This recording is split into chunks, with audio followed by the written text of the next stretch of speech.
새날을 여는 새벽 말씀 나눔입니다. 오늘은 2024년 6월 20일 목요일이고 말씀을 전하는 저는 강민 목사입니다. 오늘 하나님께서 우리에게 주신 말씀은 열왕기상 15장 1절로부터 5절과 9절로부터 15절 말씀을 함께 보겠습니다. 느밧의 아들 여로보암 왕 18째 해에 아비암이 유다 왕이 되고 예루살렘에서 3년 동안 다스리니라. 그의 어머니의 이름은 마아가요 아비살롬의 딸이더라. 아비암이 그의 아버지가 이미 행한 모든 죄를 행하고 그의 마음이 그의 조상 다윗의 마음과 같지 아니하여 그의 하나님 여호와 앞에 온전하지 못하였으나 그의 하나님 여호와께서 다윗을 위하여 예루살렘에서 그에게 등불을 주시되 그의 아들들을 세워 뒤를 잇게 하사 예루살렘을 견고하게 하셨으니 이는 다윗이 햇사람 우리아의 일 외에는 평생에 여호와 보시기에 정직하게 행하고 자기에게 명령하신 모든 일을 어기지 아니하였음이니라. 열왕기상 15장 1절로부터 5절입니다. 열왕기상 9절로부터 15절 말씀입니다. 이스라엘의 여로보암 왕 제20년에 아사가 유다 왕이 되어 예루살렘에서 41년 동안 다스리니라. 그의 어머니의 이름은 마아가라 아비살롬의 딸이더라. 아사가 그의 조상 다윗과 같이 여호와 보시기에 정직하게 행하여 남색하는 자를 그 땅에서 쫓아내고 그의 조상들이 지은 모든 우상을 없애고 또 그의 어머니 마아가가 혐오스러운 아세라상을 만들었으므로 태우의 위를 패하고 그 우상을 찍어 기드론 시냇가에서 불살랐으나 다만 산당은 없애지 아니하니라. 그러나 아사의 마음이 일평생 여호와 앞에 온전하였으며 그가 그의 아버지 성별하던 것과 자기가 성별한 것을 여호와의 성전에 받아들어 드렸으니 곧 은과 금과 그릇들이더라. 열왕기상 15장 9절로부터 15절 말씀입니다. 열왕기상에는 남쪽의 왕이 딱 4명 나옵니다. 그중 첫 번째가 솔로몬의 아들 르호보암이고 두 번째와 세 번째가 15장에 나온 바로 오늘의 주인공들입니다. 15장 1절을 보시면 느밧의 아들 여로보암 왕 18째 해에 아비암이 유다 왕이 되고 예루살렘에서 3년 동안 다스리니라. 그의 어머니의 이름은 마아가요 얘 아비살롬의 딸이더라 라고 이야기합니다. 두 번째 왕인 아비암의 행적에 대한 소개가 3절에 등장합니다. 아비암이 그의 아버지가 그의 행한 모든 죄를 행하고 그의 마음이 그의 조상 다윗의 마음과 같지 아니하여 그의 여호와 앞에 온전하지 못하였으나입니다. 여러분이 만약에 하나님이라면 이런 왕을 어떻게 하고 싶으십니까? 심판해야 할까요? 성경은 그렇지 않습니다. 그가 비록 다윗의 마음과 같지 아니하고 여호와 앞에 온전하지 못하였으나 하나님께서 취하신 조치가 4절에 등장합니다. 그의 하나님 여호와께서 다윗을 위하여 예루살렘에서 그에게 등불을 주시되 그의 아들들을 세워 뒤를 잇게 하사 예루살렘을 견고하게 하셨으니 징계를 내리신 것이 아니라 견고하게 하셨다라고 성경은 우리에게 선언합니다. 이런 걸 은혜라고 말하는 겁니다.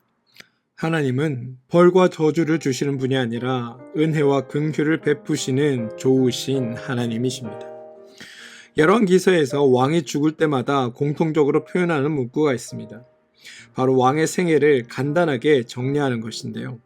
아비암의 경우에는 8절이 바로 그것입니다. 아비암의 남은 사적과 그 행한 모든 일은 유다 왕 역대지락에 기록되지 아니하였느냐. 아비암이 그의 조상들과 함께 자니 다윗성에 장사되고 그 아들 아사가 대신하여 왕이 되니라. 아비암은 통치 기간이 불과 3년에 불과합니다. 선대왕들의 비움은 매우 짧지만 그렇다고 징계를 받아 쫓겨났다거나 저주를 받아 병들어 죽은 게 아닙니다. 우상 숭배를 했어도 일상적인 삶을 살다가 죽었습니다. 제가 지금 우상 숭배를 해도 저주나 형벌을 받지 않는다 이런 얘기를 하는 게 아닙니다. 다만 우리의 죄된 행동에 대해 하나님은 심판과 저주와 징계로 우리에게 보복하시는 분이 아니시다라는 것을 확인해 드리는 겁니다. 남왕국의 세 번째 왕은 아사입니다. 아사에 대한 소개가 9절과 10절입니다. 그리고 아사의 행적에 대한 소개는 크게 두 부분으로 나누어져 있습니다. 한편으로는 나름 매우 신실한 모습의 아사이고, 다른 한편으로는 이 사람이 정말 앞서 말한 그 사람이 맞는가 싶을 정도로 전혀 신실하지 않은 모습을 보여줍니다. 두 모습 중에 어느 것이 아사의 실체인지 말씀을 통해 한번 보길 원합니다. 첫 번째 모습이 11절로 15절입니다. 아사가 그의 조상 다윗과 같이 여호와 보시기에 정직히 행하여 남색하는 자를 그 땅에서 쫓아내고 그의 조상들이 지은 모든 우상을 없애고 그의 어머니 마아가가 혐오스러운 아세라상을 만들었으므로 태우의 위에를 패하고 그 우상을 찍어 기드론 시내가에서 불살랐으나 다만 산당은 없애지 아니하니라. 그러나 아사의 마음이 일평생 여호와 앞에 온전하였으며 그가 그의 아버지가 성별한 것과 자기가 성별한 것을 여호와의 성전에 받들어 드렸으니 곧 은과 금과 그릇들이더라. 두 번째, 이 아사를 설명하는 모습이 16절 이하인데요. 북왕국의 바하사 왕이 남왕국 유다로 지금 쳐들어온 겁니다.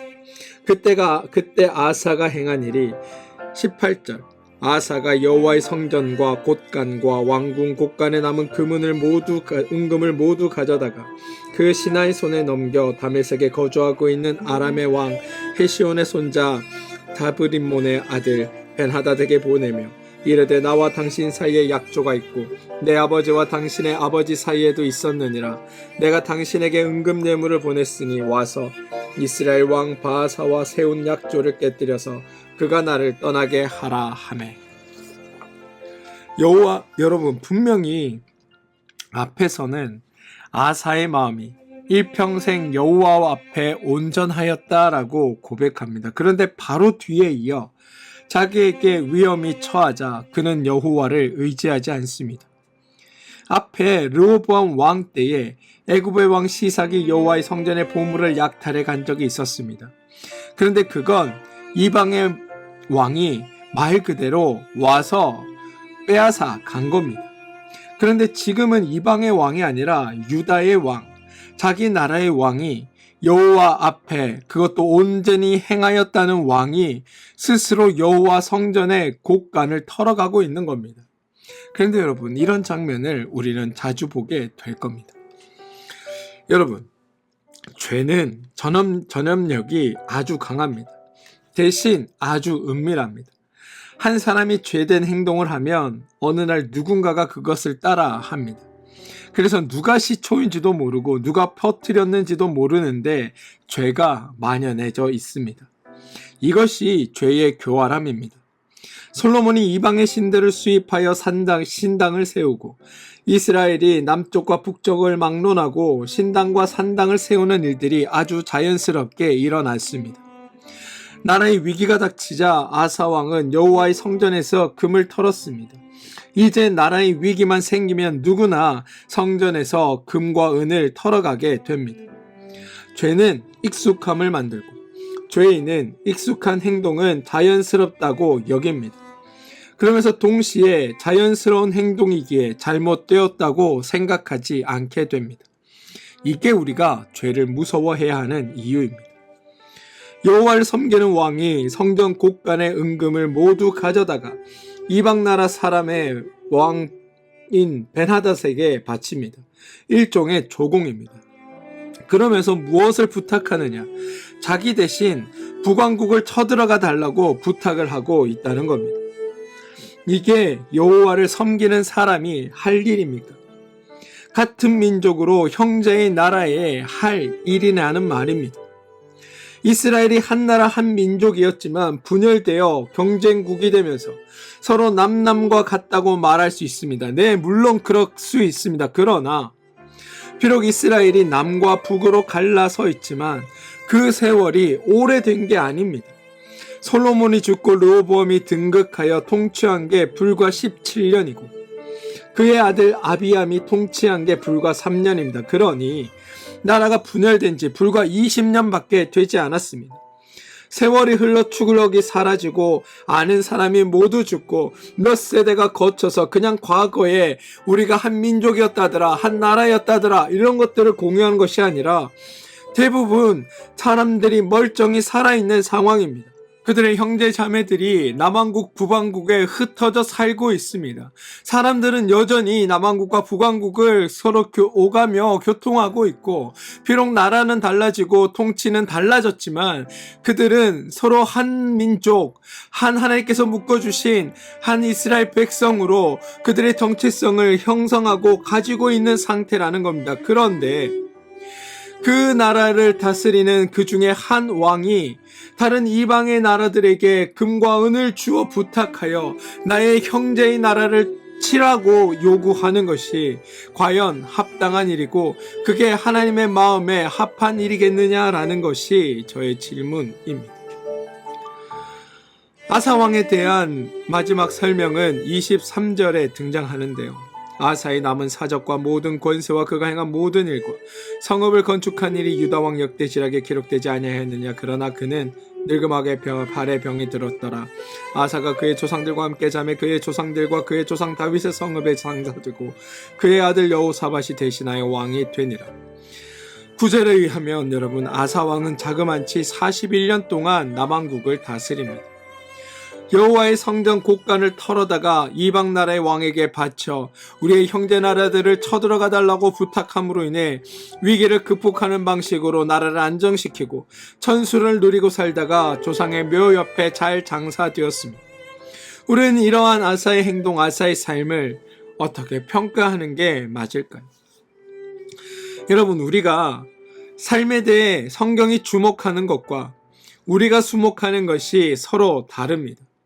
왜냐하면 우리가 죄의 기준과 가치로 우리의 삶을 평가하는 것과 하나님이 하나님의 기준과 가치로 우리의 삶을 평가하는 것이 다르기 때문입니다. 죄인들은 주로 업적에 치중합니다. 그 사람이 행한 일, 그 사람이 이루어낸 일, 그 사람의 성과, 그 사람의 영향력이 얼마 있는가를 주로 다룹니다. 그런데 이러한 일들은 모두 다른 사람과 비교하는 것에 불과합니다. 인간을 상호 간의 경쟁자로 대하고 서로 누가 잘났느냐를 따지는 것에 불과합니다. 그래서 그 결과는 항상 한쪽에는 자랑과 교만이 넘치고 그 반대쪽의 사람은 멸시와 모욕을 당하는 것으로 끝나는 겁니다. 그래서 서로 사랑하고 서로 함께 되어야 할 하나님의 피조물들이 오히려 서로가 서로에게 자유와 평화와 안식과 화목과 연합을 누리는 데 있어 방해되는 요소로 작동하게 되는 게 우리의 비극인 겁니다. 그런데 여러분, 성경은 하나님은 우리의 업적과 우리의 성과에 대해서는 거의 취급을 하지 않습니다. 왜냐하면 하나님이 관심 가지는 것은 우리의 행복이고 우리의 행복은 죄를 이겨야 하는 것이고 죄를 이기려면 하나님을 알아야 하기 때문입니다. 성경이 보여주는 우리의 삶은 성과로서의 삶이나 업적으로서의 삶이 아니라 열매로서의 삶이라는 것을 우리는 염두해야 합니다. 성경이 보여주는 성도의 대표적인 모습이 사도행전인데요. 사도행전에 등장하는 성도들의 모습은 성과나 업적으로 평가되지 않습니다. 심지어 그들은 상이나 복이나 면류관도 없습니다. 그렇다면 그들을 실패라고 말할 수 있을까요? 전혀 그렇지 않습니다. 죄의 기준, 흔히 말하는 세상적 관점에서 사도들의 삶을 살피면 그들의 삶은 실패처럼 보입니다. 그러나 그들은 실패한 것이 아니라 하나님의 기준에 의하면 승리한 것이라고 성경은 우리에게 알려줍니다. 다른 사람과 경쟁에서 이긴 모습이 아니라 그들은 죄를 이겼기 때문입니다. 만약 다른 사람과의 경쟁에서 이긴 모습이라면 베드로는 대제사장이 되어야 했고 바울은 로마의 황제가 되는 모습으로 등장했어야만 합니다. 하지만 죄와의 경쟁에서 이긴 모습이기에 온유한 모습, 인내한 모습, 절제한 모습, 양선의 모습, 화평의 모습, 충성의 모습으로 그들의 됨됨이들이 드러나고 나타나는 겁니다. 사랑하는 성도 여러분, 저와 여러분은 성도입니다. 죄의 기준과 가치가 아닌 하나님의 기준과 가치를 가진 사람들이 바로 저와 여러분들입니다. 그러니 제 원리와 방법이 아니라 하나님의 원리와 방법으로 살아야 합니다. 저의 권세와 능력이 아닌 하나님의 권세와 능력을 가진 사람들이 바로 우리입니다. 그러니 부디 죄의 인식으로 사람과 경쟁하는 삶이 아니라 죄와 싸우고 사람을 이기고 교만해지는 삶이 아니라 죄를 이기고 감사함을 고백하는 삶을 누려가시기를 주님의 이름으로 축원드립니다. 함께 기도하겠습니다. 주님, 우리가 하나님의 원리와 방법으로 승리하며 사는 존재들이 되게 하여 주시옵소서. 당신이 죄를 이겼듯 우리도 죄를 이기게 하시고 믿음 안에서 감사함을 누리며 사는 복된 삶이 되게 하여 주시옵소서. 예수님의 이름으로 기도합니다. 아멘.